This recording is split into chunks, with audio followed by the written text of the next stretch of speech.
बिस्मिल्लाहिर्रहमानिर्रहीम, इय्याक नअबुदु व इय्याक नस्तईन। ख़वातीन व हज़रात, 14 अगस्त आप सबको मुबारक हो।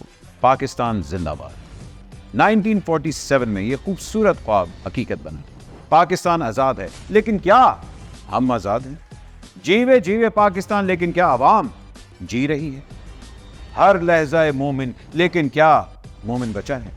ख़वातीन व हज़रात, हम सब का दिमाग फ्यूज हो चुका है, लेकिन ये प्रोग्राम आपके फ्यूज हुए दिमाग को थोड़ा सा जगाएगा, हंसाएगा और हो सकता है नलायक। Anyway, moving on, let us introduce you to the panel of the fuse. Comedy को हेड करने आ रहे हैं मिनिस्ट्री ऑफ कॉमेडी के चेयरमैन मिस्टर वाजिद खान। भाई कैसे हैं? भाई जनाब ठीक हैं, थैंक यू। अस्सलाम वालेकुम। Wajid, welcome to the show. Welcome to the show. Comedy का डिपार्टमेंट आपने संभाला है। थैंक यू भट्ट जी, आपकी बड़ी मेहरबानी। आपके देखने वालों को, चाहने वालों को मेरी तरफ से भी बहुत ज़्यादा जश्न आज़ादी मुबारक। अच्छा, जश्न आज़ादी कैसे मनाई आपने? बिल उतार के या एक दौर था जब बाइक का सिलेंसर निकालते थे, हुण तो जेब चो पैसे कट दे कि लो जी 13,000 है बिल, 27,000 है, अल्लाह खैर ही करे। मगर वाकई इस 14 अगस्त को तो लोगों ने सुना है कि पोपू भी ने बजाना शुरू कर दी, सोलर पे अपने पोपू कर दिए। अच्छा जी, आगे हमारे अगले मेहमान जो हैं उनको बुलाते हैं। है तो बड़े चालाक, लेकिन उन्होंने संभाला है मिनिस्ट्री ऑफ इंफॉर्मेशन का डिपार्टमेंट। प्लीज वेलकम तला। आइए आइए तला, बैठिए बैठिए। वेलकम तला, वेलकम टू द शो। 14 अगस्त आपकी कैसी गुजरी है? सर बहुत अच्छी गुजरी है, बहुत अच्छा टाइम गुजरा है। 14 अगस्त पहले जैसे मनाई जाती थी उस तरीके से तो नहीं गुजरी। पहले दो जुराबां पांदा हुंदा सी।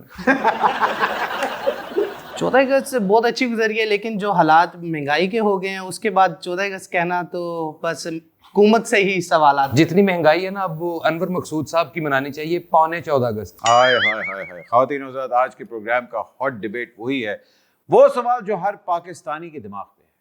हर पाकिस्तानी सिर्फ एक ही सवाल का जवाब चाहता है, खलील रहमान कमर रात को क्या करेंगे? असल सवाल जिसका जवाब पूरा पाकिस्तान चाहता है, और वो है IPPs। लो जी, हले शो शुरू ही होया ते तुहानू IPP आ गए। ये बोला नहीं है।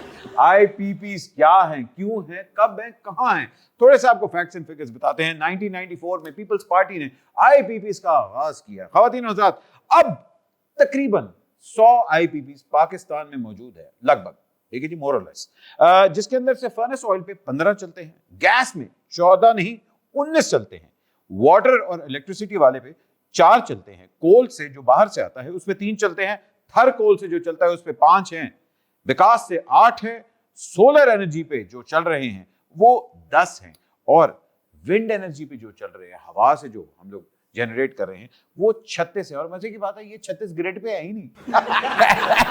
अच्छा, तुम्हारी रिसर्च तो लगा सिर्फ IPPs चल रहे हैं, मुल्क नीचे चल रहे हैं। हाय हाय हाय भाईजान, ये IPPs का मसला जब से पाकिस्तान बना है तब से ही चल रहा है, मगर इतना ज्यादा कभी इसने पाकिस्तान को इफेक्ट नहीं किया जो अब कर रहा है। कुछ लोग कहते हैं कि जी सलमान शहबाज शरीफ साहब के जो ट्वीट था उसने ये सारा मसला शुरू किया है। तो इसके बाद थोड़ी सी रोशनी डालते हैं। तला जी, ये बताएं, ये ट्वीट क्या था? सर ये ट्वीट इन्होंने यही किया था कि इन्होंने कहा कि विकास टैरिफ है जो कैपेसिटी चार्जेस के मद में हम नहीं ले रहे, और ना ही हम हुकूमत इससे इसका पैसा हमें देती है। ये ट्वीट किया। उसके बाद जो मामलात है उनके बताए गए कि ये ट्वीट सिर्फ ट्वीट के नाम पर ही रहा, एक लॉलीपॉप दिया गया सबको। हाय, ये लॉलीपॉप तो अवाम को कब से दिया जा रहा है। अच्छा, मैनू लॉलीपॉप तो इन्नी टेंशन नहीं जिन्नी चूसन दी हुंदी ना, वो बड़ी फिक्र है। किसी का काम छाड़ दियो ना। ओ यार, 5 करोड़ आवाम चूस रही, मैं कह रहा इन्ने बड़े लॉलीपॉप मिल रहे हैं। तला ये बताए, IPPs, एक लेमैन बंदा जो कि जिसको नहीं पता, IPPs हैं क्या? सर IPPs अगर आम अल्फाज में बताया जाए तो एक आम अल्फाज में कि बंदा जो है ना, जो हमारी बिल आते हैं, बिल में हम एडवांस पेमेंट कर रहे हैं IPPs को। ओहो, तुसी लख मेनू कबो अनपढ़। IPPs है इंडिपेंडेंट पावर प्रोड्यूसर्स। क्या बात है। ख़वातीन व हज़रात, ये वो कंपनीज हैं जो हमें बिजली देती हैं और हम इनको पैसे देते हैं। लेकिन इन अ नटशेल आपको ये बता दें, कॉन्ट्रैक्ट कुछ इस तरह का हुआ था कि बिजली बने या ना बने, पैसे हम देंगे। IPPs ना हुए, वाजिद के घर वाले हुए, पैसे तो मिलना ही है। खुदा दा वास्ता यूनिट सस्ते करो, गल मेरे घर तक पहुंच गई जे। अच्छा ये बताएं कि आईपीपीस का कभी ऑडिट क्यों नहीं हुआ? सर ऑडिट हुए हैं, 97 में इनका ऑडिट हुआ था हाँ नून लीग में, और फिर 2001 में भी ऑडिट हुआ है। 2001 में जब ऑडिट किया गया तो मुशर्रफ खुद आए थे कि इस बार आईबीपीएस के हम मुआहदे ही शायद खत्म कर दें। अरे और उसके बाद 2020 में इमरान खान की गवर्नमेंट में ये ऑडिट हुए हैं। जी जी, ये नदीम बाबर साहब थे ना उनके? नदीम बाबर साहब इनके मुशीर पेट्रोलियम थे, ये खुद 22% असासे रखते हैं आईडीपीएस के ਉਹ अंदर। ਮਰ ਗਏ नदीम साहब, नदीम साहब क्या बात है। ये वाह, खुद वाह। मालिक हैं आईबीपीएस के। ਨਦੀਮ ਭਾਈ ਤੁਸੀਂ ਤੇ ਫਿਲਮ ਸਟਾਰ ਨਦੀਮ ਤੋਂ ਵੀ ਅੱਗੇ ਨਿਕਲ ਗਏ ਹੋ। हाँ। अच्छा मुझे नहीं समझ आ रही कि अगर खान साहब ने भी आईपीपीस का कॉन्ट्रैक्ट रिन्यू किया, शहबाज शरीफ साहब ने भी उनका रिन्यू किया, हर गवर्नमेंट ने आके आईपीपीस को रिन्यू ही किया है, तो आईपीपीस को इतना बुरा क्यों लोग कह रहे हैं? सर सबसे पहला सवाल ये है कि आज आईबीपीएस का सवाल क्यों उठ रहा है? ਕਿਉਂ ਉੱਠ ਰਿਹਾ ਹੈ? वो ਤੂੰ ਦੱਸਣਾ ਵੀਰੇ, ਤੂੰ ਵੀ ਪੈਸੇ ਲੈਣਾ ਇਸ ਕੰਮ ਦੇ। ਐਡੀ ਗਾੜੀ ਉਰਦੂ बोल के ਤੇ ਅਸੀਂ ਦਸੀਏ। आपने बताना क्यों उठ रहा है। पहले मुआहदे बिल्कुल होते थे। अब मैं आपको एक मिसाल के तौर पर कहता हूँ कि मैं एक कमरा ले लेता हूँ किराए पर जी और गवर्नमेंट को कहता हूँ कि मुझे 80 रुपये आप दो, ठीक है। और 20 रुपये मैं बैंकों से ले लेता हूँ। मेरा तो 1 रुपया नहीं लग रहा और मैं उनसे किराए ले ही जा रहा हूँ। हालांकि बिजली भी वो ही बना रहे हैं, गवर्नमेंट खर्चा कर रही है, और बैंकों से वो लोन ले रहे हैं, वो लोन माफ करवा लेते हैं, और आईपीपीएस के नाम से ये काम धंधा चल रहा है। अच्छा अच्छा, इसका मतलब है कि मैं कहता हूं कि जी भाई मैं ये चीज़ खड़ी करने लगा हूं घर, आप मुझे पैसे दें और किराया भी आप दें और घर में किसी और को दे रहा हूं। ऐसे ही है। ਇਹਨਾਂ ਨਾਲੋਂ ਤੇ ਡਾਂਸਰ ਖੁਸਰੇ ਚੰਗੇ ਨੇ ਯਾਰ ਵੈਸੇ। ਆਪਣੀ ਮਿਹਨਤ ਕਰਕੇ ਨੱਚ ਕੇ ਗੰਦੇ ਗੰਦੇ ਸਟੈਪ ਕਰਕੇ ਪੈਸੇ ਕਮਾਉਂਦੇ ਨੇ। ਇਹਨਾਂ ਵਾਂਗੂ ਨਹੀਂ ਕਿ ਘਰ ਬੈਠੇ ਬਿਠਾਏ ਪੈਸੇ ਕਮਾਏ ਤੇ ਨਿਕਲ ਗਏ। जी सर, ਤੁਸੀਂ ਰਿਸਰਚ ਖਰਾਬ ਕਰ ਰਹੇ ਸੀ। अच्छा मुझे बताएं, क्या इसमें बैंक्स भी इन्वॉल्व हैं? एग्जैक्टली बैंक्स इन्वॉल्व हैं। इनका फोरेंसिक ऑडिट होना चाहिए। अगर फोरेंसिक ऑडिट होगा तभी ये पकड़े जाएंगे। जितनी भी अशराफी, ये जो इकोनॉमी चल रही है, ये पाकिस्तान में आम हुकूमत नहीं है, आम लोगों की हुकूमत नहीं है, अशराफिया की हुकूमत है। ये तो जी हम मानते हैं जी, पाकिस्तान के अंदर हुकूमत ही चल रही है, डेमोक्रेसी तो वैसे ही नाम की। ਅੱਛਾ, ਇਹੋ ਜਿਹੇ ਬੰਦੇ ਨੂੰ ਬਹੁਤਾ ਬਿੱਲ ਆਵੇ ਨਾ ਤੇ ਨਾਲ ਦਿਆਂ ਦਾ ਬੂਹਾ ਖੜਕਾ ਦਿੰਦਾ ਕਿ ਮੇਰਾ ਇਹ ਘਰ ਹੀ ਨਹੀਂ ਹੈਗਾ। ਇੱਥੇ 1.5 ਲੱਖ ਆਇਆ, ਉਹ ਬਾਅਦ ਚ ਪਤਾ ਲੱਗਦਾ ਮਸਾਇਆਂ ਦਾ 2.5 ਲੱਖ आया। अच्छा मुझे बताया तला, इसका वे क्या है? क्या आईपीपीस को निगोशिएट किया जाएगा फिर से? सर निगोशिएट, आपको एक बड़ी बात बता दूं कि निगोशिएशन तो खत्म हो जाएगी। ये तो अब ये ड्रामाबाजी चल रही है, निगोशिएशन नहीं हो सकती। ये आईपीपीएस के मुआहदे खत्म होने वाले हैं। ये तो सारा सर नाइंसाफी है। ये लोग मिल के, अशराफी ये सारी मिल के एक ऑडिट बनाती है, और ये खुद ही इनमें बंदर बाट बटी हुई है, और ये लोग बांट रहे हैं। ਅੱਛਾ, ਇਹੋ ਜਿਹਾ ਬੰਦਾ ਕਾਫੀ ਸੀਰੀਅਸ ਗੱਲਾਂ ਕਰਨ ਤੋਂ ਬਾਅਦ ਕਹਿੰਦਾ ਹੁੰਦਾ ਮੇਰੇ ਅੱਬੂ ਬਾਬਡਾ ਜੀ ਨੇ ਸਾਨੂੰ ਤੇ ਫ੍ਰੀ ਯੂਨਿਟ ਮਿਲ ਜਾਂਦਾ।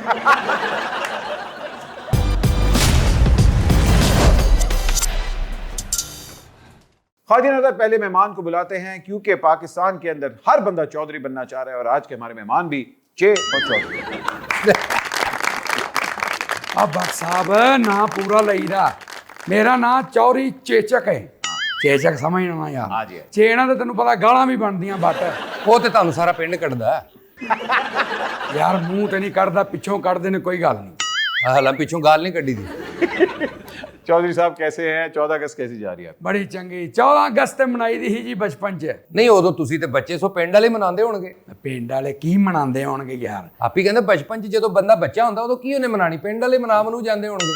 आ चौरी ने ढिड ते बनना झंडा। ਬਸ ਇਸ ਤੋਂ ਬਾਅਦ ਡੰਡੇ ਦਾ ਜ਼ਿਕਰ ਹੋਣਾ ਤੇ ਅਸੀਂ ਟੈਨਸ਼ਨ 'ਚ ਆ ਜਾਣਾ।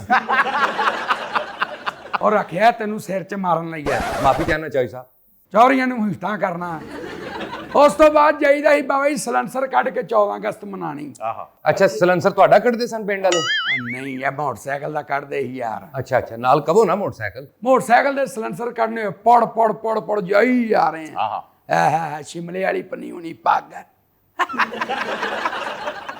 अच्छा चौधरी साहब, मैं एक मिनट ठहर जाओ, हले अगली गल ते आण दिओ।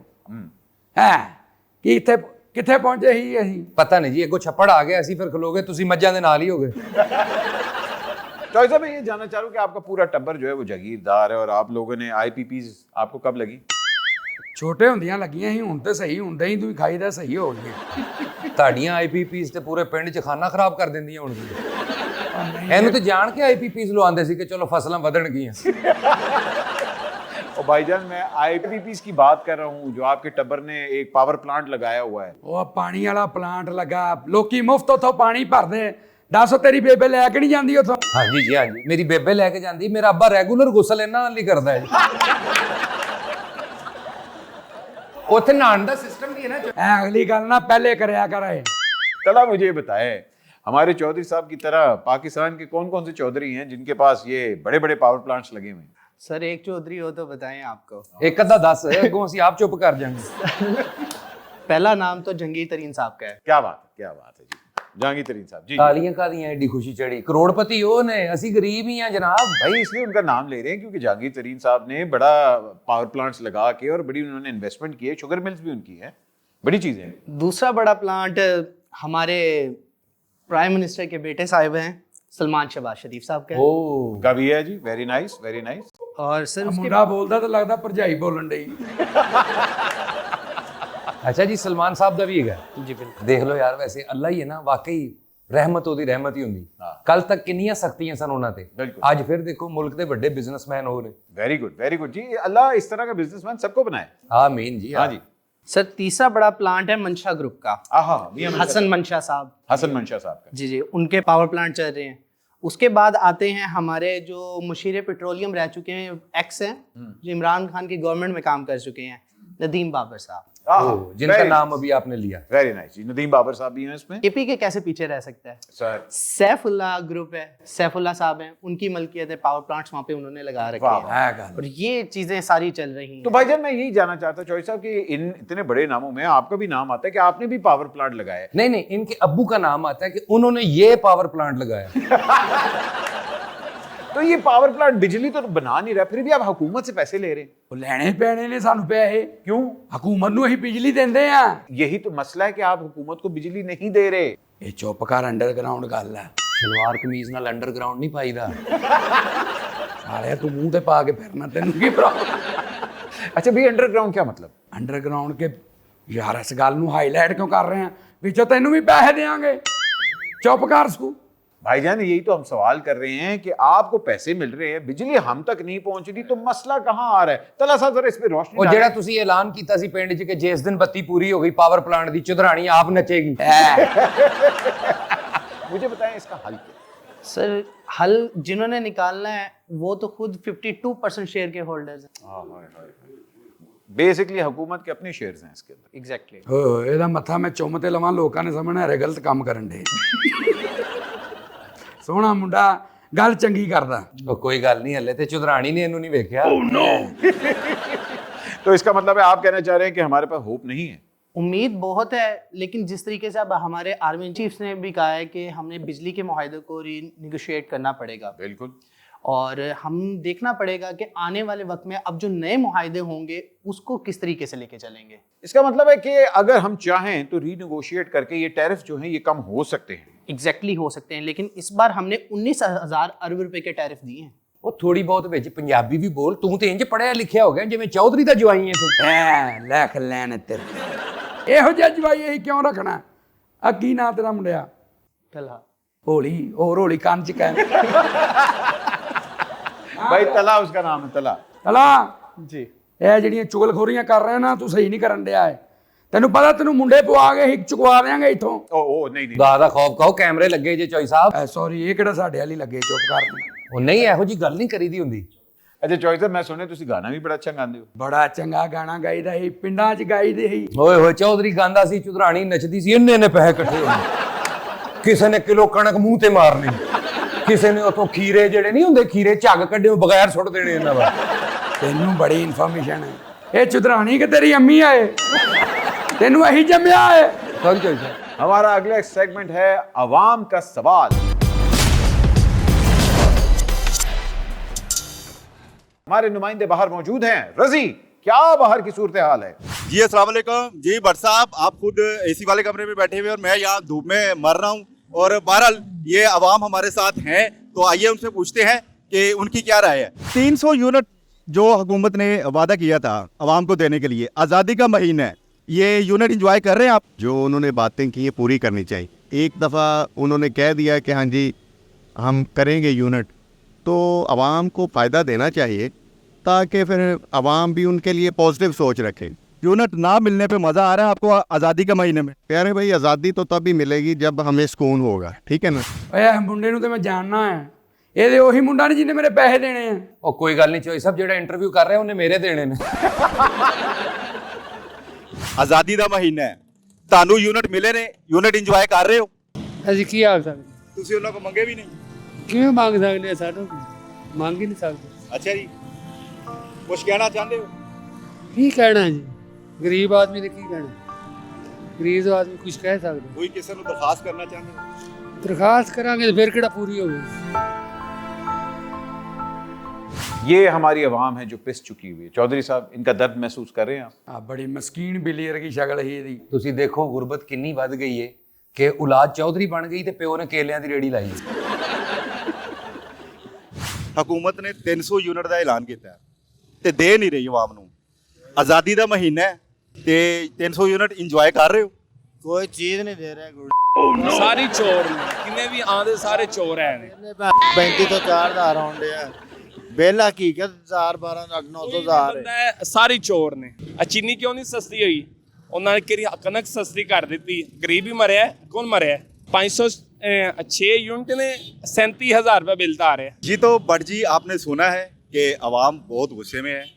आपने सब इनके कमेंट सुन लिए हैं। बाकी बाहर बहुत गर्मी है, आप तुसी बैठे हो फिर वही वाली गल कि एसी वाले कमरे 'ਚ बैठे हो ਤੇ ਮੈਂ ਵੀ ਤੁਹਾਡੇ ਕੋਲ एसी वाले कमरे 'ਚ ਆ ਰਿਹਾ ਹਾਂ। ਅੱਲਾ ਹਾਫਿਜ਼। ਹੋਏ ਹੋਏ ਹੋਏ ਚੌਧਰੀ ਸਾਹਿਬ ਕੀ ਕਹੋਗੇ? ਬਾਬਾ ਤੁਹਾਨੂੰ ਗੰਦੀਆਂ ਗਾਲਾਂ ਕੱਢ ਰਿਹਾ ਸੀ। ਮੈਨੂੰ ਕਦੋਂ ਹਕੂਮਤਾਂ ਨੂੰ ਕੱਢ ਰਿਹਾ ਸੀ। ਅੱਛਾ ਸੌਰੀ ਮੈਂ ਵੈਸੇ ਜਦੋਂ ਇਹਨੇ ਗਾਲਾਂ ਕੱਢੀਆਂ ਨਾ, ਹਾਏ ਹਾਏ ਮੈਨੂੰ ਤੇਰੀ ਭਰਜਾਈ ਯਾਦ ਆਈ। ਉਹ ਵੀ ਸਵੇਰ ਸ਼ਾਮ ਮੈਨੂੰ ਕੱਢਦੀ ਆ। ਹਾਏ ਇਹ ਤੈਨੂੰ ਕੀ ਦੁੱਖ ਦੱਸਾਂ ਯਾਰ ਵਾਜਦਾ। ਚਲੋ ਛੱਡੋ, ਮੈਨੂੰ ਤੁਸੀਂ ਭਰਜਾਈ ਦੇ ਮੂੰਹ ਤੇ ਕਰਾਓ।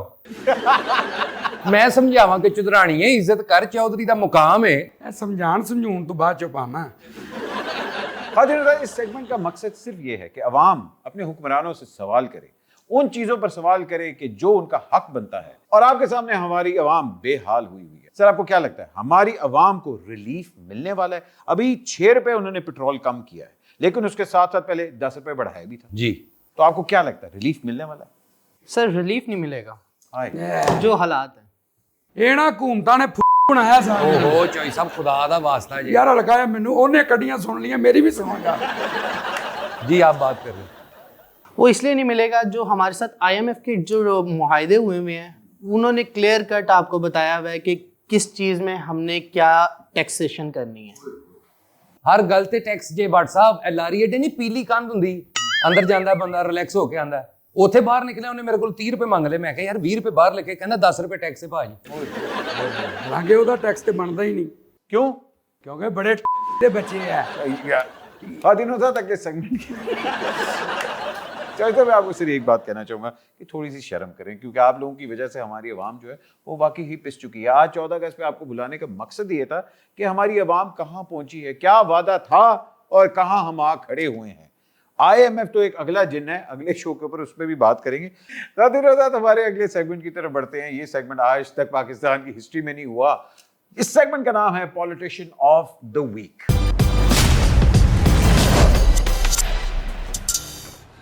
अच्छा, इस सेगमेंट के बारे में आपको थोड़ा सा बताते जाएं।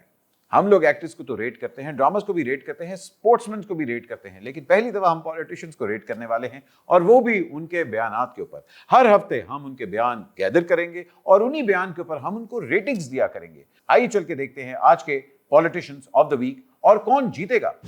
मैं वजीर आजम से पूछना चाहता हूँ, उनको किसने रोका हुआ है? उनके ऊपर कौन सा प्रेशर है? वो जरा बताएं सामने आकर। वो 1300 सीसी की गाड़ी में खुद क्यों नहीं बैठ सकते? कोई अगर उनके पास बीमारी का सर्टिफिकेट है, इसमें तो प्लेटलेट्स का मसला नहीं होगा ना लियाकत साहब? बिल्कुल नहीं। 1300 सीसी में तो प्लेटलेट का मसला नहीं होता। वैसे बात तो सही है भाई, 1300 सीसी गाड़ी पे खुद क्यों नहीं बैठ सकते आप? ਉਹ ਅੱਗੋਂ ਵਜ਼ੀਰ ਆਜ਼ਮ ਸਾਹਿਬ ਸ਼ਰੀਫ ਆਦਮੀ ਨੇ ਚੰਗੇ ਹੋਣ ਤੇ ਮਸਕੀਨ ਮੂੰਹ ਬਣਾ ਕੇ ਦੱਸਣ ਕਿ ਵੀ 1300 ਸੀਸੀ ਚ ਮੈਂ ਪੂਰਾ ਨਹੀਂ ਆ, ਜੇ ਮੈਂ ਆ ਜਾਵਾਂ ਤੇ ਮੇਰਾ ਪ੍ਰੋਟੋਕੋਲ ਨਹੀਂ ਰਹਿੰਦਾ। ਹਾਲਾਂਕਿ ਜਦੋਂ ਟੀਕਾ ਲੱਗਦਾ ਉਹ 2 ਸੀਸੀ ਹੁੰਦਾ ਹੈ। ये हाफिज साहब ने बड़ी अच्छी स्टेटमेंट दी है। आप इनको कितने पॉइंट्स देते हैं? देखें जी, हाफिज साहब ने कहा है वजीर आजम को डायरेक्ट, बिल्कुल अच्छी बात है, आवाम की फेवर है। मैं इन्हें 10 में से 7 नंबर देता हूँ। 7 आप दे रहे हैं। चौधरी साहब, आप कितने पॉइंट्स इनको देते हैं? ਗੱਲ ਤੇ ਨਈਮ ਸਾਹਿਬ ਨੇ ਕੀਤੀ ਵਧੀਆ, ਲੇਕਿਨ ਹਕੂਮਤ ਦੇ ਖਿਲਾਫ ਕੀਤੀ। अच्छा, ਮੈਂ ਇਹਨਾਂ ਨੂੰ 3 ਨੰबर देना। जी तला, आप कितने पॉइंट्स देते हैं? सर मेरी नज़र में ये पॉइंट्स 6 बनते हैं अगर हाफिज नईम साहब को देते हैं, अगर ये स्टेटमेंट एक नॉर्मल स्टेटमेंट समझी जाए। एक और ਇਹੋ ਜਿਹਾ नॉर्मल ਕਹਿੰਦਾ ਹੁੰਦਾ मैं ਪੈਂਟ ਕੋਟ ਦੀਆਂ ਸਾਰੀਆਂ ਜੇਬਾਂ ਚੈੱਕ ਕੀਤੀਆਂ, 6 ਹੀ ਸਨ ਮੇਰੇ ਕੋਲ।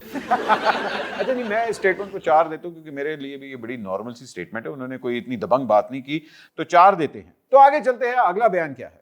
बिजली के बिल 25% 20% लोगों के कम हो सकते हैं, इसमें कोई IMF से मसला नहीं है। वफाक 40% अपने अखराजात कम करे, कौन सी कयामत आ जाएगी अगर थोड़े से MNA और MPA को पैसे कम मिलेंगे। वैसे बात तो सही है कि भाई जितनी चादर है उतने पैर फैलाओ। मेक सेंस ਯਾਰ ਕਿਸ ਤਰ੍ਹਾਂ ਆਪਣੇ ਅਖਰਾਜਾਤ ਵਿਚਾਰੇ ਕੰਮ ਕਰਨ ਦੇਖੋ ਤੁਸੀਂ ਜਦੋਂ ਕੰਪੇਨ ਕਰ ਰਹੇ ਹੁੰਦੇ ਨੇ ਵੋਟਾਂ ਦੀ ਗਲੀਆਂ 'ਚ ਫਿਰਦੇ ਮਹੱਲਿਆਂ 'ਚ ਫਿਰਦੇ ਮੀਂਹ ਕਣੀਆਂ ਗਰਮੀ ਕਿੰਨੀ ਟੈਨਸ਼ਨ ਲੈਂਦੇ ਨੇ ਤੇ 5 ਸਾਲ ਸਕੂਨ ਨਾਲ ਲੈਣ ਵਿਚਾਰੇ ਬਾਤ ਸਹੀ ਹੈ ਯਾਰ ਮਿਫਤੇ ਦੀਆਂ ਗੱਲਾਂ 'ਚ ਨਾ ਲੱਗਿਆ ਕਰੋ, ਇਹ ਮਿਫਤਾ ਬੜਾ ਲਿਫਤਾ ਹੈਗਾ ਜੀ। ਆ ਗੱਲ ਵੈਸੇ ਚੌਧਰੀ ਦੀ ਕਿਸੇ ਹੱਦ ਤੱਕ ਠੀਕ ਹੈ। ਮਿਫਤਾ ਸਾਹਿਬ ਹੁਣ ਤੁਹਾਨੂੰ ਯਾਦ ਆ ਰਿਹਾ ਹਕੂਮਤ ਦੀਆਂ ਕਾਰਕਰਦਗੀਆਂ ਤੇ ਜਦੋਂ ਵਿੱਚ ਮੁਫਤਾ ਲੱਗਾ ਸੀ ਉਦੋਂ ਕੀ ਸੀ? अच्छा भाई आप कितने इनको पॉइंट्स देते हैं? ਮਿਫਤਾ ਜੀ ਨੂੰ ਵੈਸੇ ਗੱਲ ਜਿਹੜੀ ਉਹਨਾਂ ਨੇ ਲੀਗਲ ਕੀਤੀ ਹੈ ਭਾਵੇਂ ਇਸ ਟਾਈਮ ਉਹ ਨੂਨ ਲੀਗ ਦੇ ਨਾਲ ਨਹੀਂ, मैं इनको 6 नंबर देता हूं। 6 नंबर देते हैं आप सर। तला आप इनको कितने पॉइंट्स देते हैं? अगर ऐसा वफाक कर लेते तो मैं इनको 9 नंबर दूंगा। लग रहा है मिफ्ता अंदर जाना ना लगे कोई। 9 पॉइंट्स। चॉइस साहब आप कितने दे रहे हैं? ਪੂਰੇ 1। ਜੋਈ ਸਾਹਿਬ ਉਹ ਤੁਹਾਡੀ ਵੱਡੀ ਮੱਝ ਹੁਣ ਕਾਲਜ ਜਾਣ ਲੱਗ ਪਈ ਹੈ ਨਾ? ਨਹੀਂ ਯਾਰ ਉਸ ਕੀ ਬਕਵਾਸ ਕਰਨੇ ਆ ਯਾਰ ਤੂੰ। अच्छा यार 1 पॉइंट आप तो वाकई बड़े कंजूस है। मैं भाई इनको 7 नंबर दे रहा हूँ क्योंकि बात उन्होंने अच्छी की है। बेशक जब वो पावर में थी उस वक्त नहीं उन्होंने की, लेकिन अब उन्होंने बात अच्छी की। अच्छा एक बात इन्होंने और थोड़े दिन पहले अच्छी की, उन्होंने कहा जी हुकूमत ऐसा करे बिलों पे से GST टैक्स और ये इनकम टैक्स हटा दे तो बिल आधे रह जाएंगे। हाँ आधे तो रह जाएंगे मगर फिर उनके खजाने आधे रह जाएंगे। अच्छा जी अगला बयान देखते हैं। इस तरह की मैच्योर लीडरशिप ही पाकिस्तान को आगे लेके जा सकती है।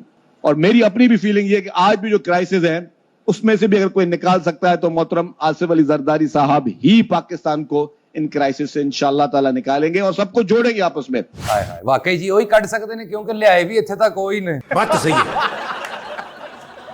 क्या बात है जी शजील मेमन साहब की, क्या बात है। क्या कहने वाकई अगर एक बंदा जो कि पाकिस्तान को यहाँ से निकाल सकता है वो जरदारी साहब ही हैं, और दूसरी चीज में भी डाल सकते हैं वो भी जरदारी साहब ही है, क्योंकि 40-50 साल से तो वो मेहनत कर रहे हैं और यहाँ तक ले आए हैं। बड़ी गल है भाई जेड़े सदारत कट सकते हैं अपने वास्ते वो मुल्क नूं बहरान चों भी कट सकते हैं। क्या बात है। तो कितने पॉइंट्स देंगे आप शर्जील मेमन साहब को? शर्जील मेमन साहब इस वक्त बड़ा काम कर रहे हैं मुल्क के लिए, बड़ा एनर्जी है उनमें। सबसे बड़ी बात वो अपना न्यूज चैनल भी ला रहे हैं, तो उन्होंने बयान भी अच्छा दिया है, तो मेरी तरफ से इनको 0। तला आप कितने दे रहे हैं? पीपल्स पार्टी देती शुरू से डिप्लोमेटिक स्टेटमेंट आई है, मुझे लगता है कि इसको अगर ज्यादा ज्यादा अगर रेटिंग की जाए तो 3 या 4। आप 3 देंगे। चॉइस साहब यारी आप बताएं चॉइस साहब रिश्ते के अलावा क्या देंगे? रिश्ते के अलावा रिश्ते में तो हम तुम्हारे बाप लगते हैं। अपनी बक बक कर बंद है, पॉइंट की बारी है, इनू पूरे 10 देंगे। हैं? ये तो मुखालिफ पार्टी है आपकी। फिर कट कर ला थोड़े, 4 कर ला तू। 4 ओके जी आप 4 दे रहे हैं। और मैं भी शजील मेहमद साहब को, क्योंकि एक मैं चीज़ उनकी हमेशा अप्रिशिएट करता हूँ, वो लॉयल है, अपनी पार्टी से लॉयल है। ठीक है जी, लॉयल्टी के मैं उनको 4 पॉइंट्स देता हूँ। अच्छा जो नाई को कटिंग कराई ना, कटिंग कराने तो बाद जेड़ा पाउडर नहीं लांदा बाबा सारा ओहो जिहा मुंह हो गया शर्जील साहब का। अगले बयान की तरफ चलते हैं। आज काबीना ने जो इमीडिएट एक सपोर्ट पैकेज है उसे कंसिडर करते हुए जो चंद फैसले किए उनमें ये हैं कि एक स्पेशल कमेटी भी कॉन्स्टिट्यूट की जाएगी जो ये एग्ज़ामन करेगी कि कौन से ऐसे केसेस हैं जो जेन्युइन केसेस हैं जहाँ पे फैमिलीज़ को फौरी तौर पे सपोर्ट की ज़रूरत है, तो उस सपोर्ट पैकेज में उनको कंसिडर किया जाएगा और उस फैमिली के लिए 5 मिलियन पर फैमिली जो है वो सपोर्ट पैकेज उसका ऐलान किया है वज़ीर आज़म साहब ने। Very nice, I think finally right time right decision, और मैं इस चीज़ को बड़ा अप्रिशिएट मैं भी अप्रिशिएट करता हूँ। आजम नज़ीर तारड़ साहब वेल डन, बड़ा अच्छा फैसला है कि तुसी लापता अफराद की फैमिली ਨੂੰ 50 ਲੱਖ ਦਿਓਗੇ। हाँ उन्होंने घर वालियां ਨੂੰ लापता अफराद वापस नहीं दोगे, ठीक है ਤੁਹਾਡਾ पर्सनल फैसला है, लेकिन मैं अप्रिशिएट कर रहा ਤੁਹਾਨੂੰ। गुड एक बारी फिर आजम नज़ीर ਉਹ ਮਰ ਵੀ ਉਹ ਇੱਥੇ ਸ਼ੇਰ ਕਹੀਦਾ यार बंदा ते साडे ही ना यार, भावें शेर कहिए भावें आजम नज़ीर कहिए। अच्छा आप कितने पॉइंट्स देते हैं चॉइस साहब? ਇਹਨਾਂ ਨੂੰ ਤੇ 100 ਦਿਓ ही। 100 नहीं 10 हैं यार 100 दे यार, 90 मेरे को ले लें। अच्छा चलें 10 दे देते हैं, आप कह रहे हैं 10 दे देते हैं जी। तला आप कितने देंगे?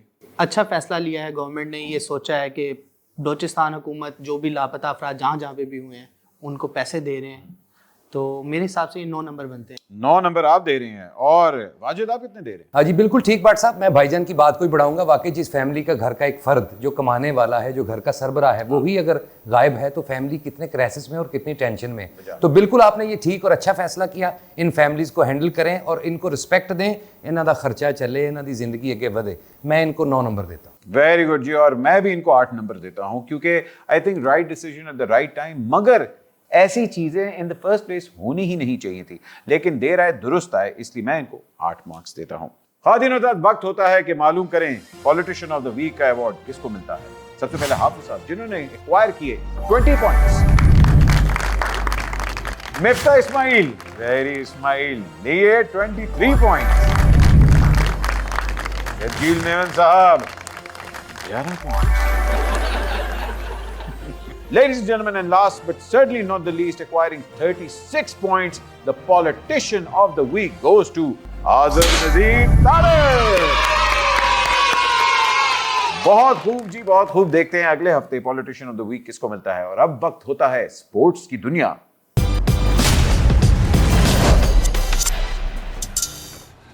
1947 से लेके अब तक पाकिस्तान की स्पोर्ट्स का सफर बहुत ही कामयाब रहा, लेकिन अब हालात कुछ अजीब से हो गए हैं। इसके ऊपर रोशनी डालने के लिए हमारे लंदन स्टूडियो से बात करते हैं स्पोर्ट्स एनालिस्ट तलाल के साथ। बट साहब मैं आपके सामने इधर लाहौर में बैठा हूँ। बहुत अच्छे, हुण साडे सामने बैठा है, पिछले साल आंडिया ते बैठा सी। अल्लाह दी रहमत नाल 2 चूचे निकले सु।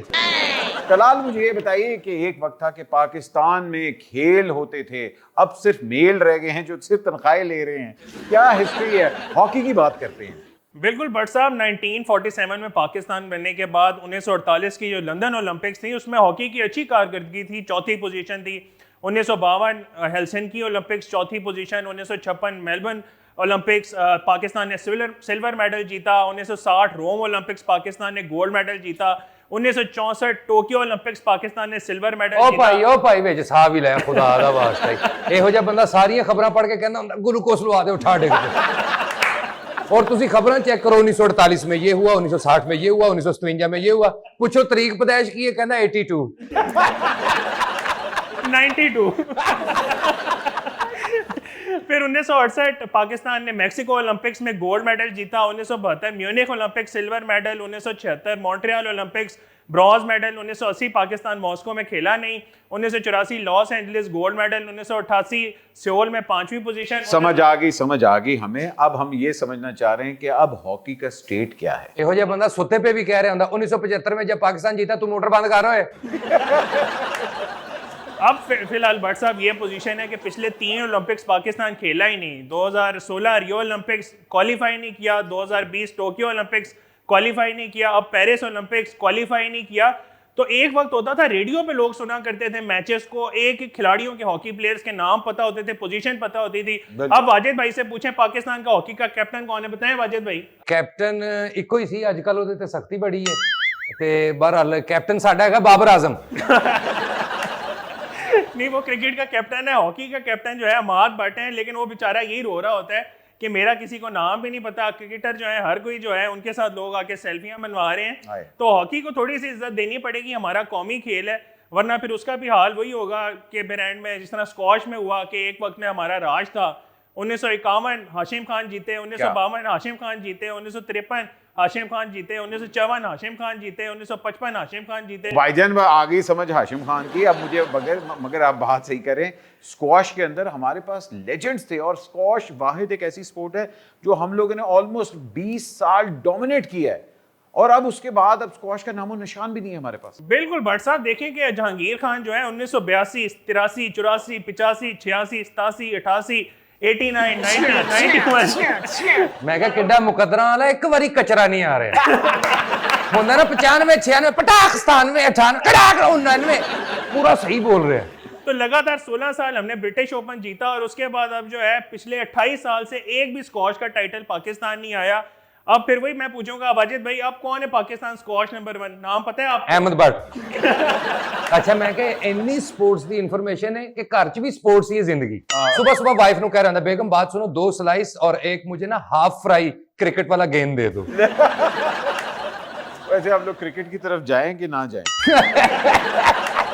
जाए देखिए 1992 में जाके नाम फंस जाना है, क्योंकि वो मैं नाम ले नहीं सकता। नहीं भाई, देखिए हमें सारे हालात पता है, मगर मैं इसीलिए एक चीज जा रहा हूँ कि रेसलिंग के अंदर भी हमने स्पोर्ट्स मेडल हासिल किया था। What I want to know is कि वाकई हम लोगों ने स्पोर्ट्स खत्म कर दिए और एक ही स्पोर्ट पे कंसंट्रेट हम कर रहे हैं, and that is cricket, and that is so unfair because हमारे पास snooker, squash, hockey, wrestling, javelin, track and field, ये सब स्पोर्ट्स थी। स्विमिंग, गली महल्लिਆਂ ਲਈ भी दसो, बांदर किला, घमास घोड़ी और पिट्ठू गोल गरम, किन्नियां गेमां सन। स्टापू बच्चियां खेडदियां सी एवें मुआ मुआ, हो गई ठीकरी। अच्छा ये भी, और उसके साथ आपको ये भी बताते जाएं कि 5 साल से एक लड़का अपने बलबूते पे EA स्पोर्ट्स का चैंपियन बना है, उसको पाकिस्तान की गवर्नमेंट ने इतनी सी भी सपोर्ट नहीं की। हाय हाय, लेकिन वो अपने रिकॉर्ड पे रिकॉर्ड कायम करी जा रहा है। और आपको पता है मजे की बात ये थी कि फाइनल के अंदर he was facing a Pakistani versus Pakistani.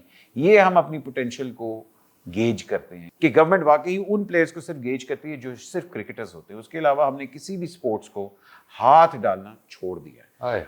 क्या फ्यूचर आपको नजर आ रहा है हॉकी का? देखिए हॉकी में जिस तरह आपको बताया है कि अब पाकिस्तान पहले 15-16 टीमों में भी नहीं आता। पाकिस्तान की रैंकिंग जो है वो 17-18 पे चली गई है। स्नूकर का आज से 7-8 साल पहले हमारा एक लड़का एहसन रमजान, 16 साल का लड़का, वर्ल्ड चैंपियन बना, और वो सिर्फ अपने बलबूते पे बना। आपको बैठे बिठाए एक वर्ल्ड चैंपियन बन गया, आप बना नहीं सकते, कम से कम उसकी कदर कर लें। आपने थोड़े अरसे पहले भट्ट साहब एक इंटरव्यू किया था नूर दस्तगीर भट्ट का वेट लिफ्टिंग में। अब वो लड़का कॉमनवेल्थ गेम्स में 405 kg उसने वजन उठाया, उसने वहां पे कॉमनवेल्थ गेम्स का रिकॉर्ड कायम किया। हुआ क्या कि उसने वापस आके फेडरेशन के लोगों का शुक्रिया नहीं किया, उसने इंटरव्यू में कह दिया कि जी मेरे वालिद साहब ने मुझे चैंपियन बनाया। इस बात पे फेडरेशन वालों ने उस पर बैन लगा दिया, और हो सकता था कि वो लड़के को अगर तैयारी कराई जाती तो पेरिस ओलंपिक्स में पाकिस्तान की नुमाइंदगी करता। आज ये हाल है कि वो बेचारा घर में बैठा है और अपने घर के जिम में ट्रेनिंग कर रहा है। उसको इस वक्त मैं क्या बाकी गल्लां छड्डो, तुसी तलहा ये सोच रहे हैं कि या अल्लाह तेरा शुक्र है मैनू ये बीमारी नहीं। नहीं यार, वैसे कितनी अफसोस की बात है कि इतना बड़ा नाम और इतनी बड़ी कंट्रीब्यूशन उसने पाकिस्तान स्पोर्ट्स के लिए की है, और आपने उस पर बैन लगा दिया। बैन छोड़। अच्छा तलाल वर्गे बंदे को ना कोई एड्रेस भी नहीं पूछता, ये ड्रेस भी इंज शुरू होता। देखो जी ये तो खब्बे हाथ होना जी, अगो सजे हो जाए, बल्कि बुआ खोलो मैं गड्डी च हो जाना, सीधा जाना जी। इधर पास ग्रीन गेट आएगा, किकर लगी है, किकर टपोगे कपया आ जाएगा, गंदा नाला आ जाएगा, पहाड़ियाँ आ जाएंगी, पहाड़ियाँ लगोगे छपड़ आ जाएगा। खुदा का वास्ता है यार। नहीं Talal, thank you so much आपकी अपनी इन डेप्थ के लिए, लेकिन हमारे प्रोग्राम का वक्त खत्म हो रहा है। आपको ये जरूर बताते जाएंगे क्या 14 अगस्त आदीन हज़रत, ये पाकिस्तान मुल्क हमारे बुजुर्गों ने बहुत कुर्बानियां दे के बनाया। कोई शक, इसका ख्वाब कुछ और था, लेकिन आज हकीकत कुछ और है। बात करते हुए भी डर लगता है, बात सुनते वक्त भी डर लगता है, लेकिन डर के अंदर जी नहीं सकते ज़्यादा। पाकिस्तान हमेशा जिंदा रहेगा, आबाद रहेगा, क्योंकि इसके पीछे जिन लोगों ने अपना खून दिया है वो हक का खून था। हमारी दुआएं हैं कि पाकिस्तान की आर्मी और पाकिस्तान के लोग हमेशा एक दूसरे से मोहब्बत करते रहे और इसी तरह खुश और आबाद रहे, क्योंकि अगर हमारी आर्मी है तो हम हैं, और अगर हम हैं तो हमारी आर्मी है। हमारे हुक्मरानों को ये चीज़ रियलाइज़ करनी चाहिए कि आखिरकार पाकिस्तान अगर है तो उनकी हुकूमत भी है। भट्ट साहब मेरे दादाजी परसों मेरी खाब च आए सन ते रोन लग पे ने, आके कहंदे बेटा पाकिस्तान पढ़ाने लगे जिन्नी कुर्बानी असी दिती है ना ਉਹਦੇ ਤੋਂ ਵੱਧ ਤੁਸੀਂ ਹੁਣ ਦੇ ਰਹੇ हो। उम्मीद है आपको द फ्यूज पसंद आया होगा। इस शो का मकसद सिर्फ एक ही है कि हमारे दिमाग का फ्यूज ठीक किया जाए। अपना ख्याल रखें, पाकिस्तान का ख्याल रखें। पाकिस्तान जिंदाबाद।